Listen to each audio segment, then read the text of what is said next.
두아디라 교회가 7개의 교회들 중에서 지역적으로 가장 작은 지역이었고요.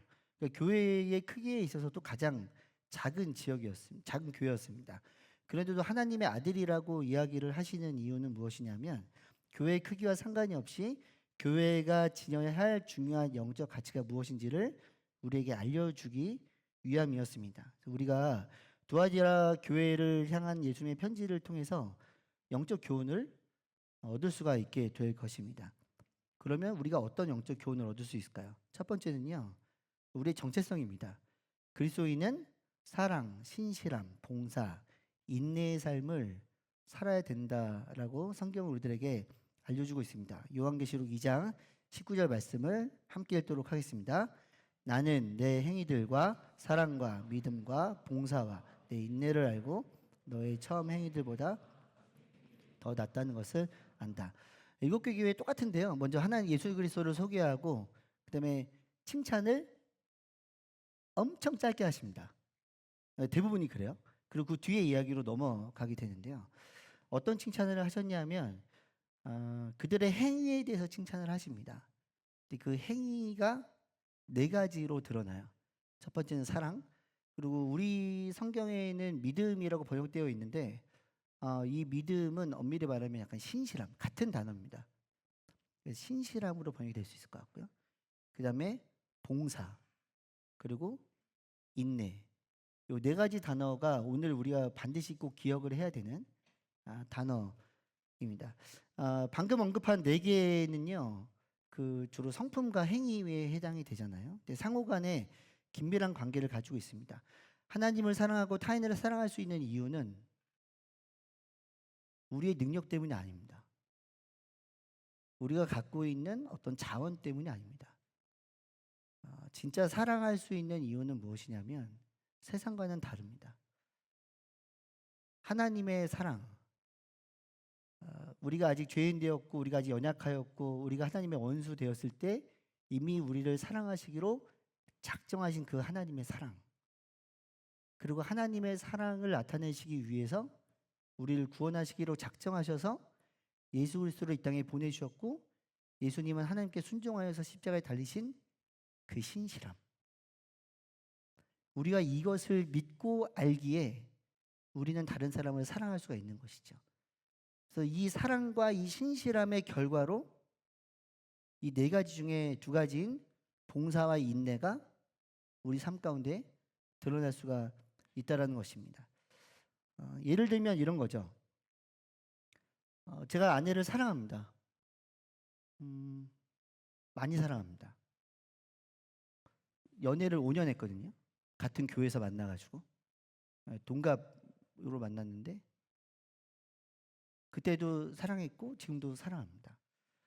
근데 그때마다 사랑이 좀 다르긴 한 것 같아요. 처음에 사랑은 제가 바라는 것을 해줬기 때문에 사랑을 했던 것 같습니다. 근데 저는 뭔가 되게 큰 거를 바라는 사람이 아니에요. 저는 그냥 작은 거를 바라는 사람인데 뭐 칭찬해주고 이런 거를 그때 잘 모르겠던 것 같고, 저는 제 삶의 가치에서 가치가 여러 가지가 있잖아요. 저는 뭐 도전, 배움 이런 게 저한테, 제가 이런 가치를 굉장히 중요하게 여기는데 여러분들이 어떨지 모르겠지만 저는 재미라는 가치를 굉장히 중요하게 여기는 사람이에요. 제 가치 목록에 이 재미가 앞순위에 들어가 있습니다. 실제로. 근데 아내를 제가 왜 좋아했을까를 보면 아내가 잘 웃었어요. 저희 아내가 웃을 때 그냥 이렇게 이렇게 웃는 게 아니고요. 저희 아내는 깔깔대고 웃었습니다. 깔깔대고 웃었어요. 저는 왜 아내를 제가 좋아했을까를 뒤를 쭉 돌아보면 아내랑 있으면 아내가 밝게 웃어주는 게 굉장히 저에게 제가 좋았고 호감을 그래서 갖게 된 것 같습니다. 지금도 저희 아내는 깔깔대고 웃습니다. 얼마나 깔깔대고 웃냐면 저희 아들이 올해 23살인데 고등학교 때 저희 아내가 너무 깔깔대고 웃으니까 엄마는 깔깔마녀라고 그럴 정도로 깔깔대고 아내가 많이 웃었어요. 그러니까는 깔깔대고 웃다가 또 어느 순간에 또 마녀 같기도 했다가 맞아 뭐 이렇게 그런 게 아닐까? 그냥 혼자 생각해. 예, 아들이 뭐 어떤 의미인지 물어보진 않았습니다. 그런데 결혼을 하고 초기에 아내랑 같이 아제르바이잔에 선교를 갔다 온 이후에 온누리 교회 사역자로 교육자로 들어와서 일단 일본에 한 달 반 정도로 나가 있었고, 근데 그때 이제 아이 둘째가 태어난 지 얼마 안 됐고, 그리고 그때가 한 1년 정도 지났고, 그리고 그 다음 년도가 있을 때 이제 막내가 이제 태어났거든요.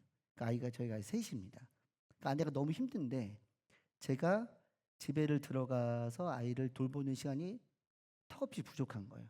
그러니까 아내는 혼자서 그 육아를 담당해야 됐고, 그리고 그래 제가 더 도와줬어야 되는데 그렇게 하지 못한 건 제가 되게 미안해요. 그럼에도 저는 제가 스스로 굉장히 좋은 아빠다라고 생각을 했습니다. 왜냐하면 남자들, 저는 여자가 아니라 잘 모르지만 그 내가 좋은 아빠인지 좋은 아빠인지가 아닌지의 기준은 간단합니다. 그 나의 원가족의 아버지랑 비교해서 내 원가족의 아버지가 원래 좋았는데 원가족의 아버지만큼 하면 좋은 아빠인 거고, 원가족의 아버지가 별로 건강하지 않았는데 내가 그분보다 잘하고 있으면 좋은 아빠다라고 생각을 합니다. 그래서 저는 저희 아버지랑 저를 비교하면서 저는 굉장히 좋은 아빠다라고 생각을 했어요. 왜냐하면 저희 아버지는 돈을 벌긴 버시는데 집에 돈을 가져다 준 적이 거의 없거든요. 근데 저는 매달 월급을 꼬박꼬박 아내에게 가정에 가져다 주고, 저는 시간이 별로 없었지만 아이들이랑 굉장히 질적으로 높이 놀이를 했기 때문에. 근데 아내 일을 막 도와준 건 아니에요. 상황이 그게 되지 않았기 때문에. 그 아내의 매력, 저희가 아내한테 바랬던 매력은, 아내는 깔깔거려야 되거든요. 근데 아내의 그 모습을 보지 못하고 아내가 계속 수심이 깊어지는 얼굴을 볼 때 제 마음이 불편했고, 근데 저는 열심히 한다고 했는데 아내가 저를 열심히 하는 것을, 수고에 대해서 인정을 해주지 않으니까 저는 저 나름대로 상당히 불편한 거예요. 하루는 집에 가서 아이를 이렇게 씻겨주고 아이를 돌보고 있는데 잘 기억이 나지 않지만 제가 어떤 말을 했는데 그게 약간 공치사였던 것 같아요. 그러면 안 되는데. 그건 당연한 거고, 아내 당신이 너무 힘들고 수고하고 너무 내가 미안하고 내가 또 어떻게 하면 좋을지를 물어보고 이렇게 해야 되는데 못하고 내가 뭐 공치사한 것 같아요. 그러니까 아내가 저를 보면서 깔깔거리는 눈빛은 다 사라지고, 여기가 하수집인 줄 알아? 이렇게 얘기를 한 거예요. 제가 아내를 향해서 하숙집이 여기보단 낫겠다 생각만 했습니다. 근데 그러지 않았지. 그래서 생각만 했습니다. 근데 시간이 많이 흘러갔어요. 근데 그때 왜 그랬을까? 아내는 지금도 저를 보고 깔깔거리고 웃고, 저도 아내를 굉장히 사랑하는데 그때 왜 그렇게 했을까? 어, 사랑에 대한 기준이 잘못됐던 것 같습니다. 결과적인 사랑을 원했던 것 같아요. 나는 이 정도로 수고하니 나는 사랑받을 만한 가치가 있다라고. 그때 목사였어요. 아내는 제가 이 정도를 하지 않으니 아내는 아내 나름대로 힘든 마음을 가지고 있었습니다. 아내는 아내 몫이니까 아내에게 넘기고요. 저를 돌아보면 두려웠던 것 같아요. 제가 가지고 있었던 좋은 아버지의 이미지를 잃어버릴까 봐 두려워서 남들이 시키지 않았던 일까지 더 열심히 했던 것 같습니다. 순전히 교회였기 때문에 하나님을 위한 일이었냐 생각을 해보면은 많은 경우에 많은 부분에 내가 인정을 받기 위해서 했던 일이 훨씬 더 많았다라고 저는 스스로를 평가하게 됩니다. 하나님은 그런 식으로 나를 말씀하지 않으셨는데 나는 내 기준으로 그렇게 말했던 겁니다. 왜 아내 얼굴에서 웃음이 사라졌을까? 아내를 웃지 못하게 하는 게 내 책임일까? 그렇지 않습니다. 하나님의 사랑에 대한 정확한 이해가 없기 때문에 그렇습니다. 근데 오늘 성경에서 우리들에게 이야기를 해주고 있습니다. 어떻게 이야기를 하는가? 하나님의 사랑, 예수 그리스도의 신실함, 결과를 말하지 않고 존재 자체로 우리를 사랑하셨고, 우리가 연약할 때, 죄인 되었을 때에, 때로는 원수 되었을 때의 그 순간에 하나님께서 작정하신 기약대로 우리를 구원하시기로, 사랑하시기로 결정하셨다는 그 사랑. 그 사랑이 우리 안에 있어야 됩니다. 그것이 바로 그리스도인의 사랑입니다. 그리스도인은 사랑, 신실한 봉사, 인내의 삶을 살아야 합니다. 근데 그 사랑은 내 능력의 사랑이 아니라 우리가 찬양했던 것처럼 하나님의 사랑, 예수 그리스도의 신실함임을 우리는 기억을 해야 합니다. 그런데 아쉽게도 두아디라 교회에 이런 믿음과는 반대되는 잘못된 믿음을 가진 이들이 있었습니다. 그들 중에는 예수님으로부터 그래서 책망을 받는 그리스도인이 있었는데요. 20절 말씀에서 다 읽지 않고요. 그 중략 부분 빼고 그 짧은 말씀만 읽도록 하겠습니다. 시작. 그러나 내가 내게 책망할 것이 있으니 음행하게 하고 우상에 바쳐진 음식을 먹게 했다. 두 가지입니다.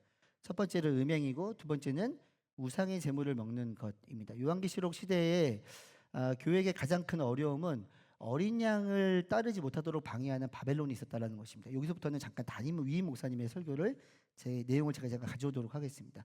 그들은 성도들의 삶에 지속적으로 악한 영향을 주었습니다. 구약의 바벨론은 하나님의 백성들을 핍박했습니다. 요한계시록에서 바벨론은 1차적으로는 교회와 성도들의 신앙을 억압하는 로마 제국을 의미합니다. 그런데 왜 예수님은 요한에게 로마가 아닌 바벨론이라고 적게 하셨을까? 첫 번째 이유는 당연히 정치적인 이유입니다. 편지에서 대놓고 로마 제국이라고 적으면 심각한 문제가 발생을 하겠죠. 두 번째 이유는 영적으로 로마 제국과 같은 방식으로 바벨론과 같은 방식으로 하나님을 대적하는 제국들이 역사 가운데 계속 있었다라는 것입니다. 아담 때부터 지금에 이르기까지. 그래서 이러한 나라들을 일반화하기 위해서, 이러한 세력들을 일반화하기 위해서 바벨론이라고 표현을 했습니다.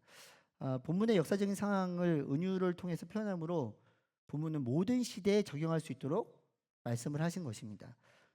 그러면서 이제 위목사께서 네 가지를 말씀해 주셨는데요. 바벨론의 세력은 네 가지를 동반을 한다라는 거예요. 첫 번째라는 것은 우상 숭배를 하는 죄를 끊임없이 범하게 한다라는 겁니다. 그리고 과거에도 그럴 것처럼 우상 숭배의 문화 속에서 살아가게 하면서 음행을 저지르게 하는 게 바벨론의 구체적인 죄를 범하게 하는 방법이었습니다. 그러니까 과거에는 우상 숭배와 동시에 신전에서 여사제들과 함께 음행을 저질렀죠. 그리고 이 시대에는 어떤 인본주의 물결과 함께 그리고 너희가 원하는 대로 하면 된다고 하면서 또 음행이 조장됩니다. 자신들의 세 번째로는 자신만의 번영만을 위해서 다른 사람과 나라들을 이용하는 죄를 저지르고 네 번째로는 어린 양을 따르는 자들을 학대하고 죽이는 죄를 범하게 된다라고 말씀해 주셨습니다. 20절 말씀에서 우상에 바쳐진 음식을 먹는다는 것은 단순하게 시장에 나오는 음식을 제물에 바쳤던 음식을 먹는 것만을 의미하지는 않습니다. 그 정도를 얘기하는 게 아니고요. 그 시대에는 황제를 숭배하는 사상이 있었고 또 각 지역마다 각 마을마다 아니면 각 집단마다 수호신들을 두고 수호신들에게 제사를 지내는 문화가 있었습니다. 그리고 그 문화 안에서 다산을 상징하는 의미로 여사제들과 함께 음행을 저질렀던 것이 당시의 문화였습니다. 당시 사람들은 로마를 영원할 것으로 생각했어요. 그런데 이 네 가지가 다 차면 결국에는 무너지게 되는 것처럼 로마는 무너지게 되었습니다. 예수님께서는 두아디라 교회를 책망하셨습니다. 너희들이 음행하고 있다. 너희들이 우상을 숭배하고 있다. 그리고 그들에게 회개를 선포하셨습니다. 그런데 질문이 올라오는데요. 제가 이 말씀을 보다 보니까 두아디라 교회 내에 우상에게 제사하고 음행을 저지르는 일들이 왜 생겨났을까? 왜? 요한계시록 2장 20절 말씀을 함께 읽겠습니다. 시작. 그러나 내가 내게 책망할 것이 있으니 내가 이세벨이라는 여자를 용납하는구나. 그 여자는 스스로 예언자라고 하며 내 종들을 가르치고 유혹해 그들로 음행하게 하고 우상에게 바쳐진 음식을 먹게 했다. 20절을 지금 다 읽은 겁니다. 처음에는 책망한다. 왜냐하면 너희가 음행했고 우상에 바쳐졌다. 그 가운데를 보면 이세벨이라는 여자를 너희들이 용납했고 그 여자가 그렇게 하도록 너희들을 유혹했는데 너희들이 그 유혹을 받아들였다라고 이야기를 예수님께서 해주셨습니다. 조금 더 깊은 이해를 위해서요. 두아디라라는 지역에 대해서 잠깐 보도록 하겠습니다. 지도를 보시면 여러분들이 보실 때 이제 왼쪽에서부터 이렇게 편지가 쭉 와서 지금 네 번째 도시 두아디라에 이르렀습니다. 가장 작은 도시고 협곡에 위치했습니다. 근데 이 협곡이 전쟁에 있어서 매우 중요한 협곡이었어요. 그래서 많은 전쟁이 일어났는데 로마에서 이 지역을 장악하기 위해서 전쟁을 치렀고, 그리고 그것을 도시로 만들기 위해서 많은 사람들이 이주하는데 문헌에 의하면 유대인들을 약 2,000세대 정도를 이주를 시켰다라고 나와 있습니다. 협곡이기 때문에 자연으로부터 생산할 수 있는 것이 없었어요. 그러니까 방법은 상업을 일으키는 것이었습니다. 바울이 2차 전도 여행 때 빌립보에서 루디아라는 여인을 만나잖아요. 자주 옷감을 만드는 사람인데 그 사람이 이 두아디라 출신이라고 이야기를 했습니다. 그러니까 두아디라부터 저 위에 마게도니아 지역인 빌립보까지 올라왔으니까는 당시에는 굉장히 성공한 여성 비즈니스를 하던 사람이었던 것으로 저희는 추측해 볼 수 있습니다. 그러니까 상업과 무역을 생계로 유지하는 두아디라에, 이게 중요한데, 상업 조합이 있었어요. 우리가 고등학교 때 배웠던 길드가 이 지역에 아주 크게 형성이 되어져 있었습니다. 근데 지금이야 뭐 개인적으로 어디 인터넷에 올려서 뭐 물건을 팔 수도 있지만 당시에는 이 조합에 가입되지 않으면은 거의 물건을 팔 수 있는 상황이 아니었습니다. 근데 문제가 있었습니다. 길드마다 그들이 신으로 섬기는 수호신을 갖고 있었어요. 수호신. 그리고 이 수호신들은 이방 종교와 깊이 밀착되어져 있었습니다. 그래서 이제 어느 정도 지위를 갖게 되면 이제 단순히 뭐 자기가 뭘 만드는 정도가 아니라 그것을 넘어서서 이제 사람들을 만나고 길드 안에 조합에 가입을 해서 이제 여러 가지 일들을 만남을 했어야 되는데, 문제가 뭐냐면 이 사교 모임 자체가 신전에서 이루어진 거예요. 그 길드의 모임이 곧 사교 모임이었고, 이 길드와 사교의 모임이 곧 종교의 모임이었습니다. 이 사람들 가운데 갈등이 있을 수밖에 없는 거죠. 이 모임에 참여를 거부하게 된다는 것은 어떤 생계의 생존의 경제적인 활동에 위협을 받는 상황에 놓이게 되었습니다. 근데 이때 한 여인이 이들이 이런 고민에 빠져 있을 때 두아디라 교회에 등장을 하게 됩니다. 요한계시록 2장 20절 말씀에 보면 그 여인을 일컬어서 단수로 표현하고 스스로 예언자라고 이야기를 했다라는 것을 우리가 볼 수가 있습니다. 근데 이세벨이라고 표현을 해요. 근데 이세벨은 이스라엘 북이스라엘 남왕국 시대에 북이스라엘 중에 아합이라는 왕이 가장 악한 왕이었는데 이 아합 왕의 아내였습니다. 그 시돈이라는 땅에서 이제 아합 왕 북이스라엘이 평화를 유지하기 위해서 정략 결혼을 하고 그 정략 결혼을 해서 이제 아합 왕과 결혼을 했는데, 성경에 보면 이 이세벨에 대해서 하나님께서 굉장히 분노하시면서 책망을 하시는데, 그것은 아합 왕을 이렇게 바알에 그 무릎 꿇게 하고 제사를 지내게 했다라고 성경은 이야기를 하고 있습니다. 근데 이 두아디라 교회에 있었던 여인의 이름이 이세벨은 아니었을 거예요. 근데 이것도 상징적으로 이렇게 이야기를 하고 있습니다. 이세벨이 북이스라엘을 잘못된 길로 이끌었던 것처럼 이 여인이 두아디라 교회를 잘못된 길로 인도했기 때문에 비유적으로 표현을 했던 것이겠죠. 바벨론의 세력은 늘 존재했습니다. 그리고 구약에 등장했던 이세벨의 영이 신약시대 두아디라 교회에 침투했습니다. 그녀의 가르침을 간단히 정리하면 이렇습니다. 제가 쭉 읽을게 보세요. 상업과 관련되어 길드가 주관하는 연애에 참여하는 것은 괜찮습니다. 왜냐하면 당신의 정신은 이미 하나님께 속해 있잖아요. 어떤 육체 행위도 당신의 정신에 영향을 줄 수는 없습니다. 거기 가서 절을 하건 음행을 저지르건 문제가 되지 않습니다. 정신과 영혼이 별개라는 것을 기억하세요. 당신이 진심이 아니라면 육체적인 것은 사실 어떤 것도 문제가 되지 않습니다. 그 당시에 영지주의라는 것이 아주 크게 영향을 미쳤는데, 이 영과 이 육체를 분리를 시키는 거예요. 육체는 어차피 썩어질 거기 때문에 더러운 것이고 우리 영만 건강하면 괜찮다라는 사상이 있었습니다. 이 여인이 들어와서 두아디라 교회에 이렇게 회방을 하게 된 것입니다. 두아디라 교회 사람들 중 일부는 이 이야기가 아마 그들에게는 복음이었을 겁니다. 왜냐하면 내가 앞으로 어떻게 살아가야 될지, 내 경제를 운영하는 것들이 막막했는데 나에게 자유함을 주는 것이잖아요. 예수님도 믿을 수 있고 세상의 것도 얻을 수 있기 때문에 두아디라 교회의 많은 사람들은 이 여인을 용납했습니다. 예수님보다 자신의 이익을 더 우선하여서 세상과 타협하고 세상에서 살기 위해서 어쩔 수 없다고 여기는 합리화가 이들 가운데 있는 것입니다. 오늘의 설교에서 몇 가지 단어만 딱 기억해 주시면 되는데요. 그리스도인은 사랑, 신실함, 봉사, 인내. 근데 하나님이 책망을 받은 사람은 이 시대의 영지주의자처럼 살아가는 사람들은 별로 있지는 않습니다. 물론 성경을 다른 식으로 해석을 하는 이단의 세력들은 있을 수 있겠죠. 조금 전에 제가 말씀을 드린 것처럼 그럼 이 시대의 이 이야기들을 우리의 삶을 어떻게 끌고 들어올 수 있는가? 두 가지 단어를 끌고 들어올 수 있습니다. 첫 번째는 타협, 두 번째는 합리화입니다. 이 세상을 살아가기 위해서는 어쩔 수 없다고 말하는 것들.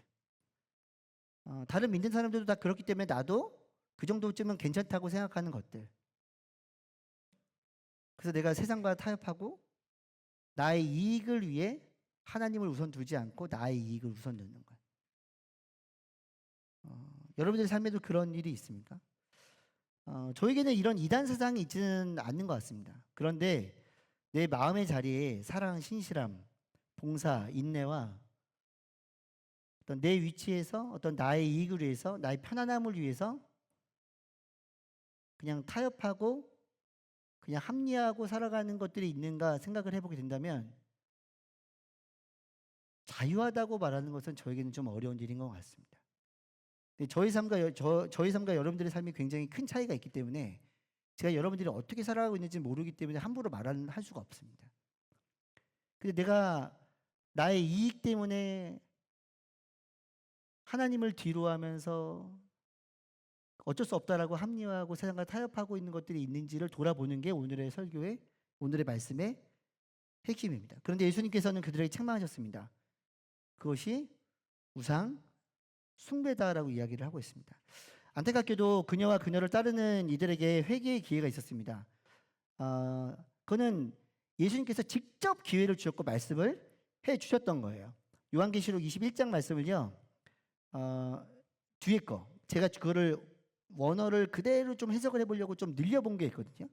제가 읽어드리도록 하겠습니다. 내가 그 여자에게 과거로부터 현재에 이르기까지 지속적으로 회개할 기회를 주었지만 그녀는 지금도 음행을 회개하려 하지 않는다. 하나님께서는 지속적으로, 이 문법적으로 그래요. 예수께서는 지속적으로 그들에게 회개할 수 있도록 기회를 주었고 말씀을 해 주셨다라고 이야기를 하고 있습니다. 근데 그녀도 회개하지 않았고 그녀를 따르는 이들도 회개를 하지 않았다라고 성경은 우리들에게 알려주고 있습니다. 이어지는 본문에서요. 예수님께서는 각 사람을 살피신다라고 선포를 하고 있습니다. 18절의 말씀과 연결을 하면요. 예수님께서는 신적 통찰력, 불꽃 같은 눈으로 우리의 행위를 보시면서 단순히 그 행위가 아니라 우리의 행위 안에 있는 우리의 마음과 생각을 감찰하여서 먼 훗날 다시 종말 때에 우리를 심판하신다라고 성경은 우리들에게 강력하게 증언을 해주고 계십니다. 전지하신 예수 그리스도의 신적 속성입니다. 우리의 모든 것들을 알고 계신다라는 거예요. 봉사하고 인내를 하지만 그것이 그냥 나를 위한 것인지 아니면 정말 하나님의 사랑과 예수 그리스도의 신실함으로 인해 기인한 것인지를 하나님께서는 예수님께서는 알고 계신다라고 우리들에게 알려주고 있습니다.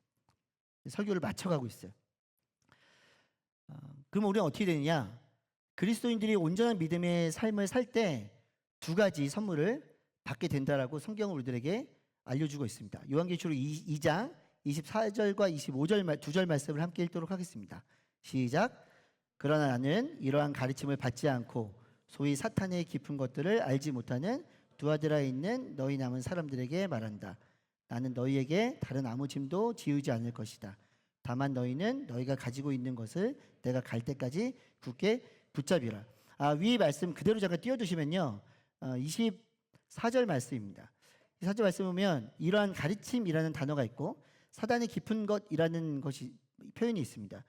두아디라 교인들은 음행과 숭배로 이끌었던 모든 것들을 바로 이러한 가르침과 사단의 깊은 것이라고 표현을 하고 있습니다. 근데 이러한 상황에서요, 두아디라 교회에는 이세벨의 뜻을 대항하며 자신들의 순결을 지켜온 사람들이 있었습니다. 성경에서는 이들을 어떻게 표현하냐면 남은 사람들이라고 표현을 하고 있습니다. 저는 이 자리에 있는 허브 공동체 지체 한 명 한 명이 남은 사람들이 되기를 축복합니다. 저도 그 삶을 살고 싶고 제가 맡고 있는 차세대 친구들이 그 삶을 살았으면 좋겠고 집에 있는 저의 자녀들이 그러한 삶을 살기를 소망하고 있습니다. 그리고 예수님께서는 그들에게 너희가 가지고 있는 것을 끝까지 붙잡으라고 이야기를 합니다. 너희가 가지고 있는 건 무엇인가? 단어입니다. 하나님의 사랑으로 인한 사랑, 예수 그리스도의 신실함을 믿는 그 신실함의 믿음, 그리고 그것으로 인해 기인된 섬김과 봉사와 그리고 인내하는 삶, 세상과 타협하지 않는 것, 이세벨의 교훈을 따르지 않는 것, 이것을 우리들의 삶에 꼭 기억을 해야 된다라고 이야기를 하고 있습니다. 예수께서는 그 남은 자들에게 두 가지를 선물로 주시는데요. 첫 번째 요한계시록 2장 26절에 보면 끝까지 이것을 버틴 사람에게는 내가 나라들을 다스릴 권세를 주겠다라고 이야기를 해주고 있습니다. 나라를 다스릴 권세. 세상과 타협하지 않는 것입니다. 합리화하지 않는 것입니다. 사랑, 신실한 봉사, 인내 그리고 이세벨의 교훈을 따르지 않는 행위를 살아갈 때 우리는 하나님과 함께 예수님께서 통치하시는 나라 안에서 살아갈 수가 있다라고 우리들에게 이야기를 해주고 계십니다. 예수께서는요 사실은 아직 아니에요. 사실은 이제 아직 아니에요. 예, 올라왔으니까 건반만 올라오시고요. 예, 아직 아니에요. 사실은 훨씬 많이 남았습니다. 예, 내용이 끝났다는 거고. 그래서 내용이 끝났다는 겁니다. 예수께서 현재 두아디라 교회가 소유하고 있는 신실함의 그 마음, 생각, 그리고 신실한 그 마음과 생각으로 나오는 그 사랑과 신실함과 봉사와 인내의 삶을 종말 때까지 끝까지 붙들고 있으라고 성경은 우리들에게 이야기를 해주고 있어요. 그러면 예수님과 함께 이 땅에서 통치하며 살아갈 수 있다라고 우리들에게 이야기를 해주고 있습니다. 그 요한계시록 2장 28절 말씀 보면 그와 같이 나도 아버지께서 그러한 권세를 받았다. 내가 또한 그에게 샛별을 줄 것이다라고 이야기를 합니다. 샛별은 뭐냐면 칠흑 같은 어두운 새벽 2시경에 떠오르는 별을 의미하는 거예요. 칠흑 같은 어둠 속에서 별이 떠오릅니다. 영적으로 그 별은요 예수 그리스도를 상징합니다. 우리의 무엇을 주시는가? 예수 그리스도를 주시다라는 거예요. 그럼 예수 그리스도를 주신다는 것이 무슨 의미인가? 우리에게 영원한 생명을 살 수 있는 그 구원을 주시겠다고 우리들에게 이야기를 해주고 있는 것입니다. 그 찬란한 영광에 동참하라고 하는 것입니다. 제가 저의 이야기 한 가지 하고 이제 마치려고 합니다. 젊었을 때는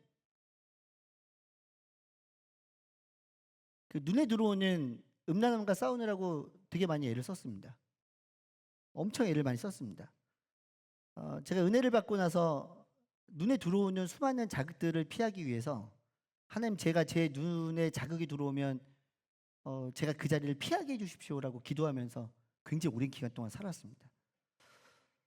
근데 지하철을 탔는데 일주일 동안 제가 예수전도단 출신인데 일주일 동안 선교단체에서 하는 수련회 하고 지하철을 탔는데 여름이었는데 자매들이 눈에 들어오더라고요. 옆칸으로 옮겨 탔습니다. 또 자매들이 눈에 들어오더라고요. 또 옆칸으로 옮겨 탔습니다. 그런 삶을 되게 오래 살았습니다. 나중에 안 돼 있어가지고 땅만 보고 다녔던 기억도 제 기억 속에 굉장히 오랜 기억으로 남아 있습니다.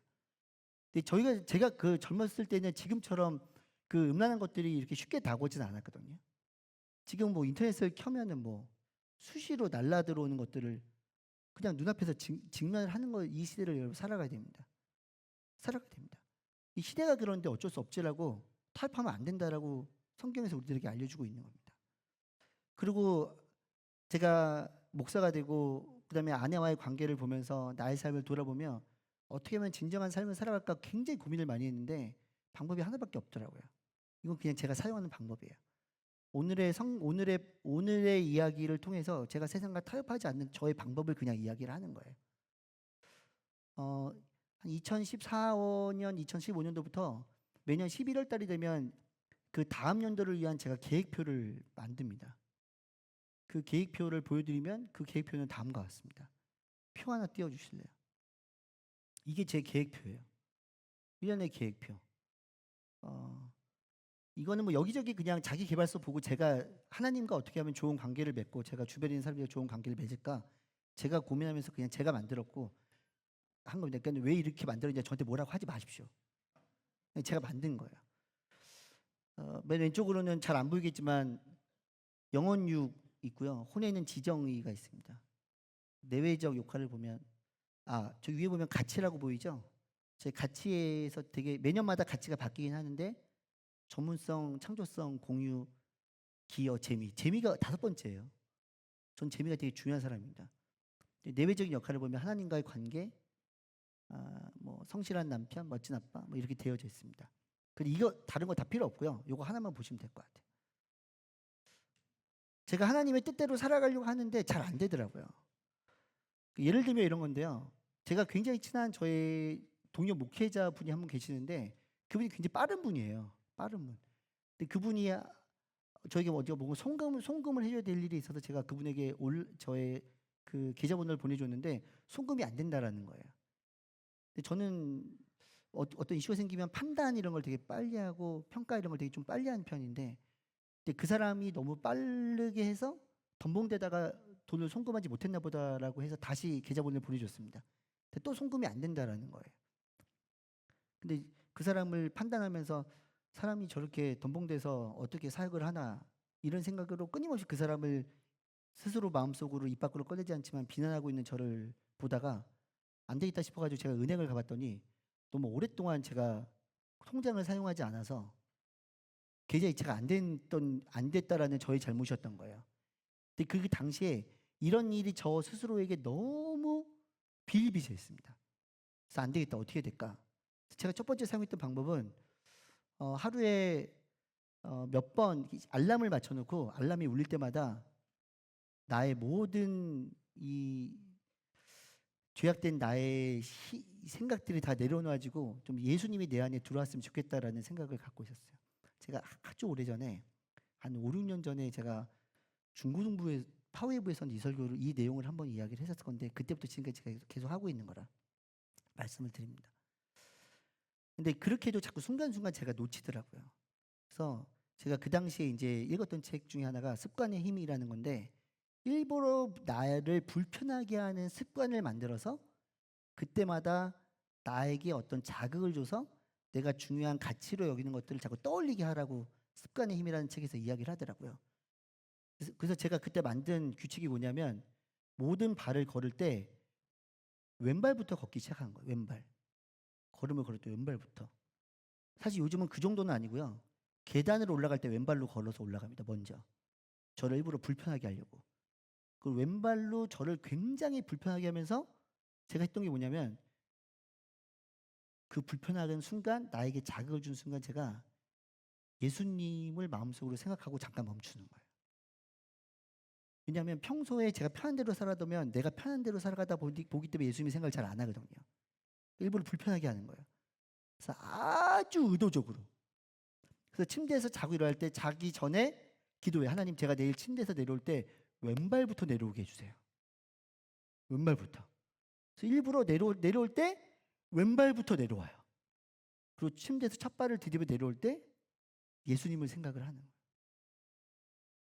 왜냐하면 자꾸 나는 나의 성정대로 나의 그동안의 삶의 경험대로 다른 사람들을 비판하고 비난하고 평가하며 살아가는 제 모습이 너무 싫은 거예요. 나는 그렇게 예수님을 닮고 싶고 예수님 뜻대로 살아가고 싶은데 그러지 못하는 나 자신을 바라보며 너무 괴로운 거예요. 왼발부터. 식탁에 들어갈 때도 일부러 자리를 바꿔서 왼발부터 들어가요. 앉아서 예수님. 집 밖으로 나올 때도 일부러 저는 늘 오른발부터 걸어갔는데 그럼 예수님 생각 안 하니까 일부러 왼발부터 나오는 거예요. 근데 그게 보통 어려운 게 아닙니다. 왜냐면 저는 평생 오른발부터 걸었기 때문에.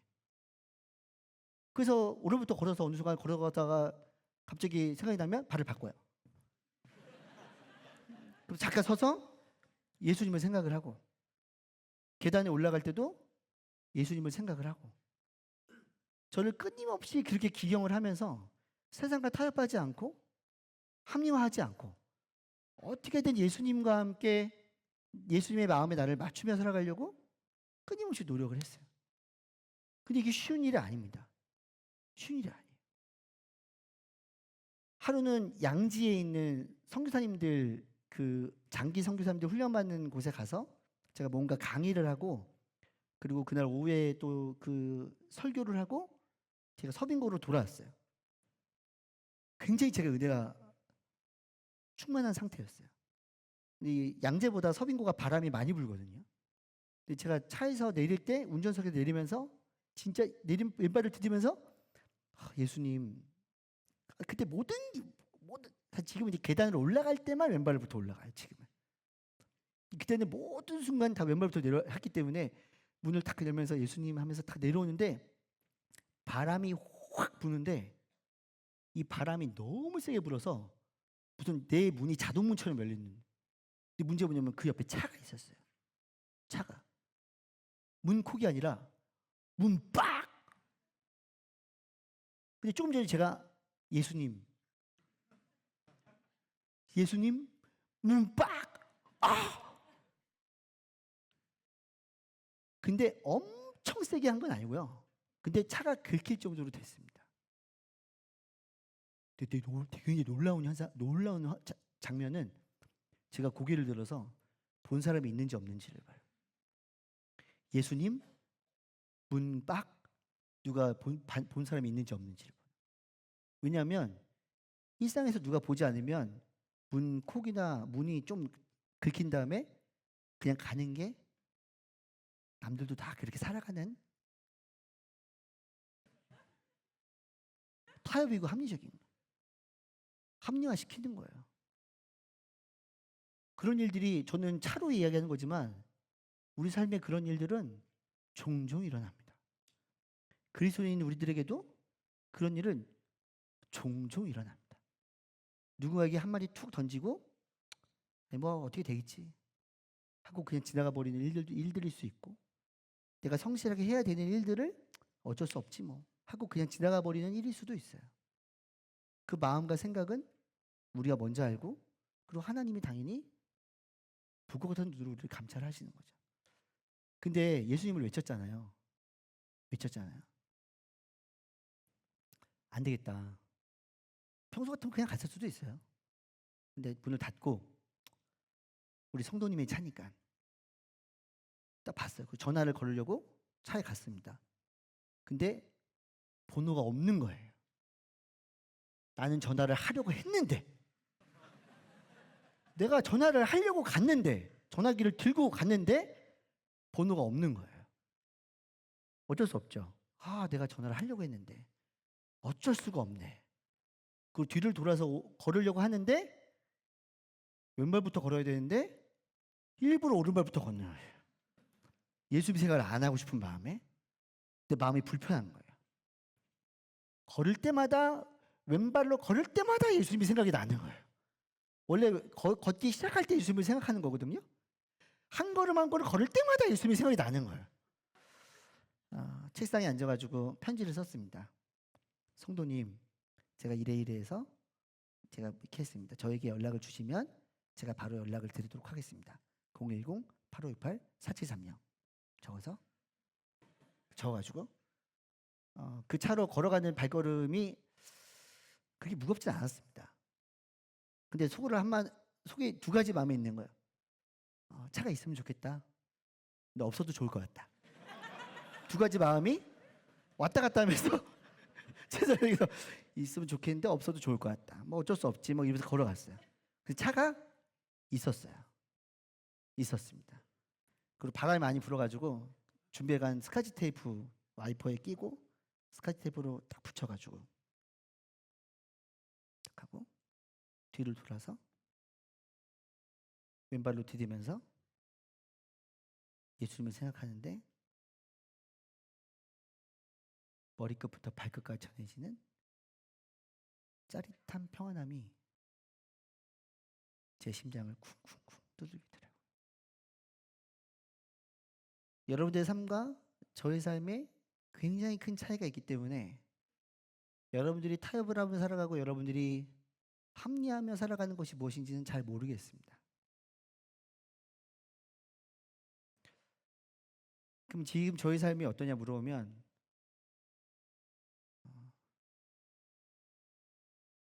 애쓰고 있습니다. 저는 저의 삶에서 이런 삶을 살아가는 저를 볼 때 저에게 요구하는 것은 몸부림치는 겁니다. 매 순간순간 예수님을 생각하며 두아디라 교회 사람들이 세상에서 살아가기 위해서 어쩔 수 없이 타협하고 합리화했던 것들이 아니라 하나님, 내가 이 땅을 살아가며 목사라고 별반 다를 것 같습니다. 다를 것 같다고 생각할 수도 있잖아요. 그렇지 않아요. 다 관계안이기 때문에 우리는 비슷한 삶을 살아갑니다. 오늘 설교를 마무리하며 한 절을 읽고 한 문장을 읽고 이제 마치려고 합니다. 다 같이 읽겠습니다. 그 앞에 거요. 네. 따로따로 있군요. 제가 세 줄로 적었어요. 같이 읽습니다. 시작. 저희는 사랑, 신실함, 봉사. 저희는 세상의 유익을 위해 세상과 타협하지 않고 믿음의 삶을 살아갈 때 예수님을 선물로 받습니다. 그때 저에게 중요한 저의 마음 가운데 제가 그때 얻은 것은 다른 것이 아니라 예수님을 더 사랑하게 될 수 있고 예수님이 제 마음에 들어온 것입니다. 제가 함께 기도하고 말씀을 마치도록 하겠습니다. 하나님, 두아디라 교회의 이야기를 저희가 오늘 나눴습니다.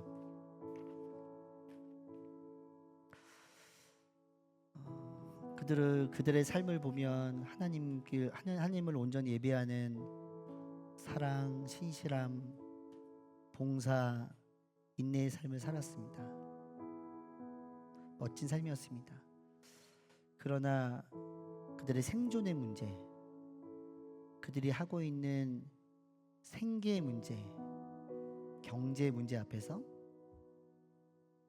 그들은 한 사람의 잘못된 이단 사상으로 넘어지며 자기들의 이익을 위해 세상과 타협했고 그 자신들의 결정을 합리화했습니다.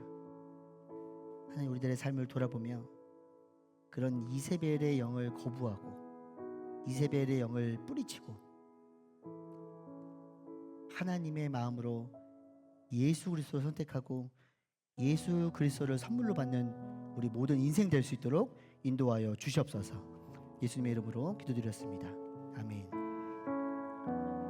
다 같이 사도신경함으로 성찬식에 참여하도록 하겠습니다. 나는 전능하신 아버지 하나님 천지의 창조주를 믿습니다. 나는 그의 유일하신 아들 우리 주 예수 그리스도를 믿습니다.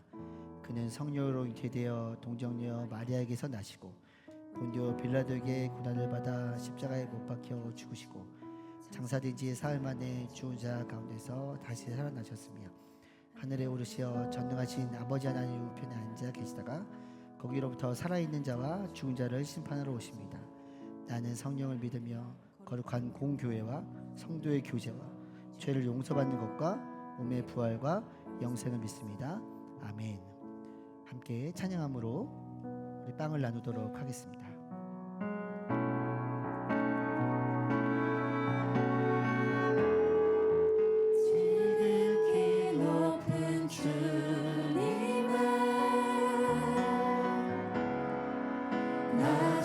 지성소로 들어갑니다. 세상의 신을 벗고서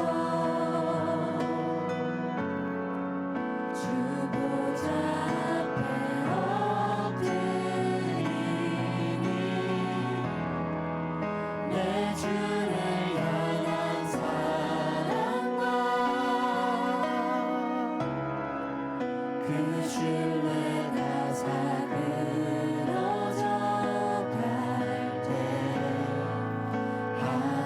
하늘로부터 이곳에 장막이 덮이네.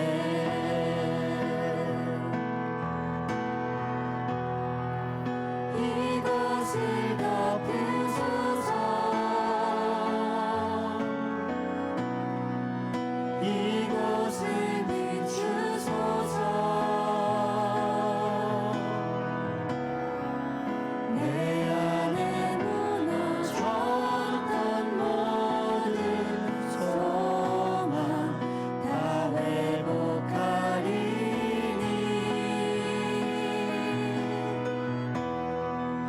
이곳을 지나소서. 이곳을 만지소서. 내 안에 죽어가는 모든 예배 다 살아나리라.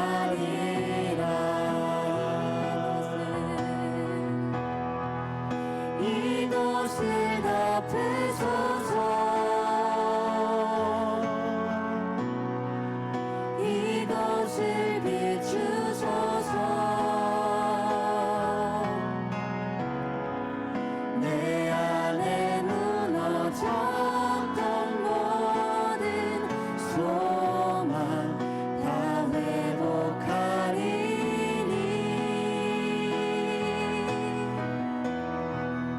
이곳을 지나소서. 이곳을 만지소서. 내 안에 죽어가는 모든 예배 다 살아나리라. 그들이 식사를 하고 있을 때에 예수께서 빵을 들어 감사 기도를 드리신 후 떼어 제자들에게 주시며 말씀하셨습니다. 받아서 먹어라. 이것은 내 몸이다. 기도하겠습니다. 하나님, 우리를 진정으로 사랑하셔서 우리에게 아들을 내어주신 그 사랑을 기억합니다. 우리가 이 성찬에 참여하며 그 하나님의 사랑을 기억하고 무엇과도 타협하지 않고 사랑 안에 머무르며 사랑 안에 살아갈 수 있는 능력을 우리 가운데 허락하여 주시옵소서. 예수님의 이름으로 기도드렸습니다. 아멘. 함께 참여하겠습니다.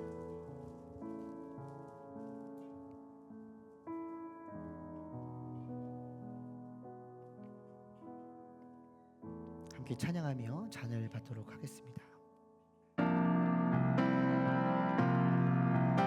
보혈을 지나 하나님 품으로. 보혈을 지나 아버지 품으로. 보혈을 지나 하나님 품으로 한 걸음씩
그리고 또 잔을 들어 감사기도를 드리신 후 제자들에게 주시면서 말씀하셨습니다.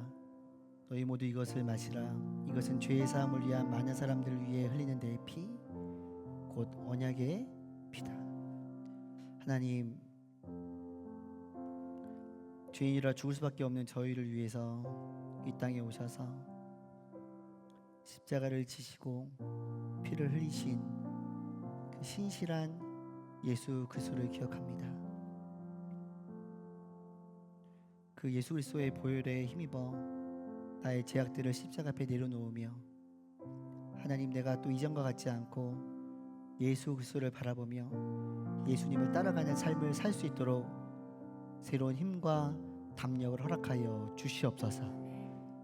우리가 앞으로 살아가는 이 한 주 가운데 주의 은혜를 부어주셔서 다른 것이 아닌 예수 보혈에 힘입어 살아갈 수 있는, 예수의 피를 내 발로 찍으며 살아가는 은혜를 허락하여 주시옵소서. 예수님의 이름으로 기도드렸습니다. 아멘. 찬양에 참여하겠습니다.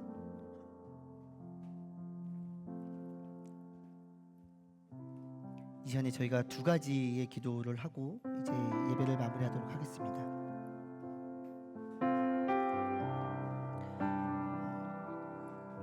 하나님, 우리가 세상을 살아가면서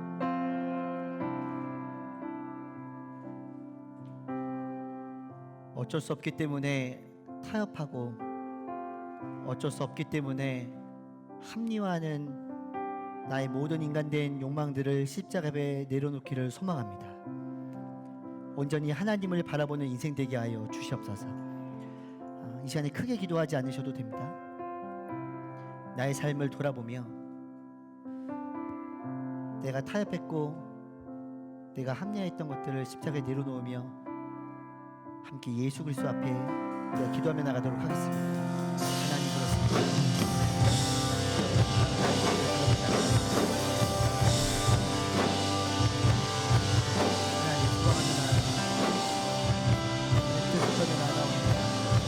하늘을 바라보며 나아가옵니다. 주를 소망하게 하시고 주의 십자가를 바라보게 하시고 십자가와 동행하게 하시고 내가 어떤 것과 동행하게 하시고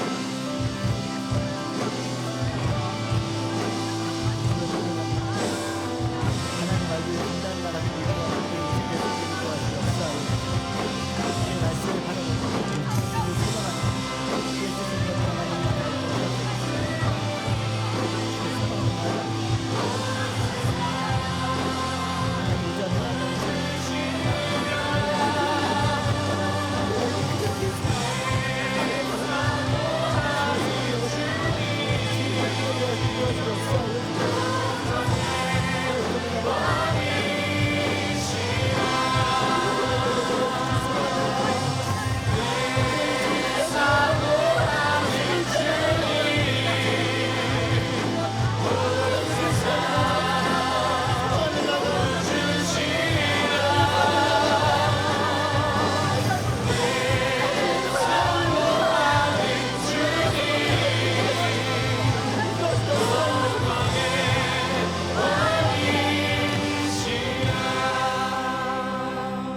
시간이 많이 지났기 때문에 한 가지만 기도하고 이제 마무리할 텐데, 가능하시다면 자리에 일어나서 함께 결단하면서 기도하며 나가면 좋겠습니다.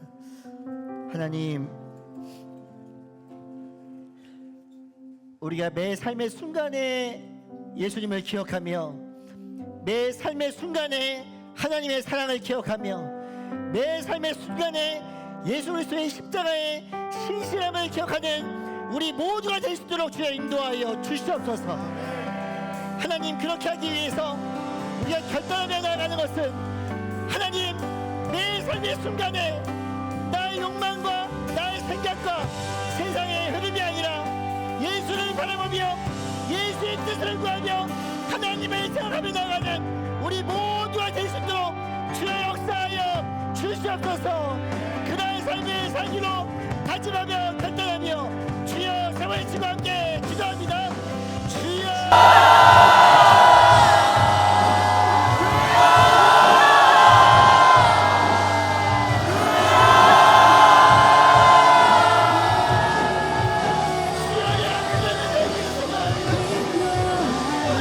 주여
하나님, 사랑과 신실함과 봉사와 인내의 삶, 하나님의 사랑으로 예수 그리스도의 신실함으로 이 삶을 살아갈 수 있는 우리가 되기를 소망하오니 주의 역사하여 주시옵소서. 그렇게 하기 위해서 삶의 순간순간에 예수를 기억하며 예수를 붙잡으며 나의 유익을 위해 세상과 타협하지 않으며 나의 즐거움을 위해 세상을 타협하지 않는, 합리화하지 않는 또한 우리의 인생이 될 수 있도록 인도하여 주시옵소서. 그래서 우리가 소망하는 것 장차 세상의 영광이 아닌 예수 그리스도를 선물로 받고 예수 그리스도와 동행을 하고 우리가 살아가는 이 순간에 다시 오실 예수를 기다리는 이 모든 순간에서 예수님 붙들고 예수님과 즐거워하며 예수님과 함께 통치하며 살아가며 먼 훗날 예수와 함께 살아가며 예수와 함께 통치하며 살아갈 수 있는 예수님의 제자의 삶 살아갈 수 있도록 우리 가운데 함께하여 주시옵소서. 우리가 마음을 모아서 귀한 예물을 드렸습니다. 예물이 쓰는 곳마다 주님의 향기가 있게 하시고 이 예물을 통해서 하나님의 사랑과 예수 그리스도의 신실함이 봉사와 인내로 멸망 가운데 퍼져나가는 놀라운 역사가 있게 주님 인도하여 주시옵소서.